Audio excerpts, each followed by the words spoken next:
Alright, you guys, I'm going to explain to you the conversation that I had with Lucifer before he left on August 3rd of 2020. From right here, right on my back porch. Now, before I get into that part, it was for the week prior to me having that conversation with him, I ended up with the stupid burn marks on my neck and on my forearm right here, or on my arms right there, and on the other one.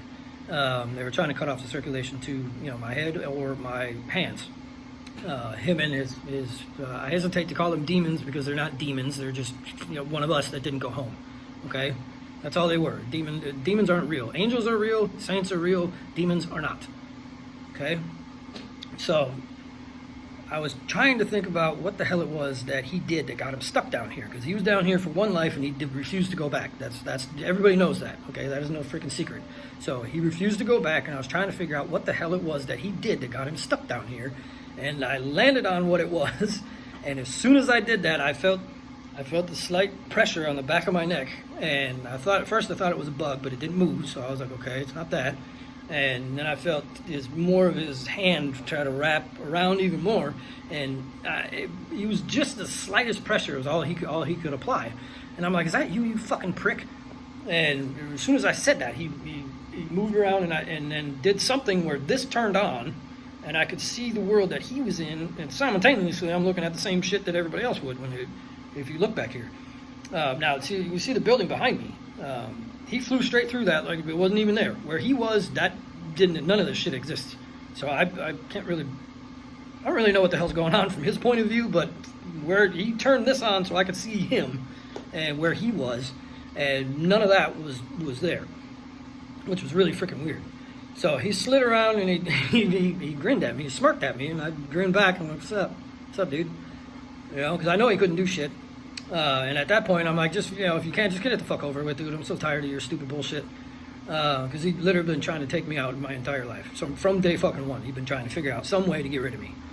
So he starts laying into me. He's trying to when you're outside of your vessel, your body or whatever, you can move around pretty damn fast, or at least he could. And he was zipping around trying to get in and trying to squeeze something. And I'm like, what the fuck is wrong with you?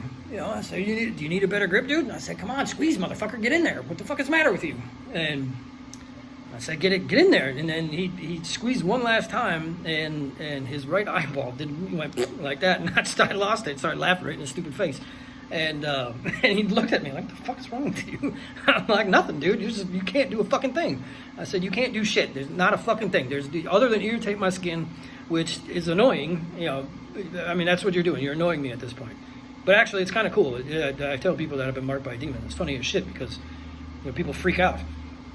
I said, he looked at me like, what the fuck kind of nut job are you? I said, the only one that makes you react the way that you are, dipshit. So shut the fuck up. So,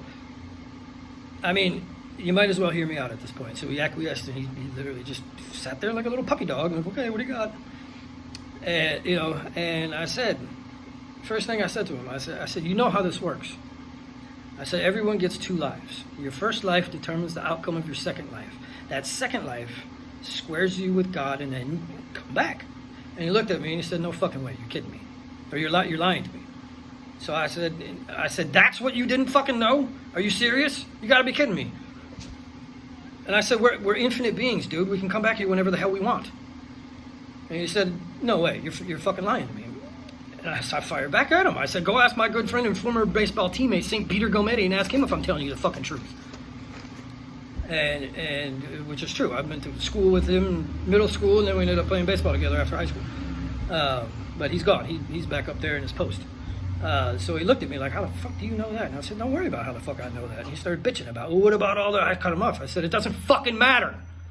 I said, nothing matters. I said, in your situation, there's only 2 things about God that you need to remember. He's all loving and she's all forgiving. Nothing else fucking matters. And he said, and I told him, I said, you might as well just get the fuck out of here and live your next life, get that over with, and you can come back. And he's still hesitant. So I said, look, dude, I know what you did, you know what you did, and God knows what you did. And he said, there's no fucking way you know what I've done. Okay. I said, fair enough. I said, there's absolutely no way you'd possibly know what the hell I figured out, so try this on for size. I said, you came down here with the first group. because you wouldn't stop running your fucking mouth about all the fun things you were going to do when you came down here, that you wanted to run the show because you were the angel, blah, blah, fucking blah. I said, you wanted to be the boss, the Don, the God. I said, that was cute. I said, so you had your little society going, and you had people working for you, and you decided to venture out at that time to see who else was around. I said, you came across the Nubian tribe for the first time, and all was fine. You had no issues. You began trading and whatnot, and I said, everything was cool. I said, you saw how they were living under the philosophy of Ubuntu, which means I am because we are. And that mentality is the exact opposite of the society and the mentality that you had created over here. I said, and you tried to convince the tribe that their way was wrong. So you started chirping in the ears of the leaders. You're the leader, they should work for you. Well, no one was buying into that bullshit, and so that irritated you. I said, you then quickly realized that if your people back home saw how these people were living, you'd be finished. And that made you very angry, which then developed into hatred. So you started the first smear campaign against the Nubian tribe back home, calling them savages and monsters and claiming that they'd attacked you when they never did. You provoked every single encounter with them to create your own narrative. I said, and that developed hatred triggered the release of your daughter bringing home a Nubian man. And she was just fucking with you, by the way, just to get a rise out of daddy. And oh boy, did she. I said, you fucking snapped and killed the guy. I said, and in the process, you split, and the first ego was created, which you then amplified into the devil and Satan nonsense, and that was cute. I said, and you figured out how to program egos into everyone's stomachs using the educational system and television. I said, thanks for that, by the way. I said, but since that wasn't enough for you, you created your 3 bullshit religions, gave each of them enough of the truth that they all bought it, then made shit happen behind the scenes and filled the rest of it with so much... I mean, there's really no other way to describe this other than to say that it was absolutely brilliant, total fucking bullshit. I said, so brilliant, in fact, that no matter what these groups did whenever they encountered each other, they would fight. And not just fight, they would kill each other. He literally looked at me and said, I know. Can you believe how fucking dumb they are? And I said, yeah, I'm here with them now. I mean, you can believe this fucking shit show going on right now. I said, what the fuck? I can't even be mad at you at this point. I said, you're a damn good teacher. I said, you taught us exactly how easily these fuckers could be manipulated. That's for damn sure. And I'm like, honestly, I can't even fucking be mad at you. You weren't the one doing that shit. All you did was convince these idiots to do this shit to themselves. I said, now those 3 religions are forever going to be known as the Trinity of chaos and conflict. Because they are the source of our society's I, me, and you mentality being misplaced. I said, does that about sum it up for you, big guy?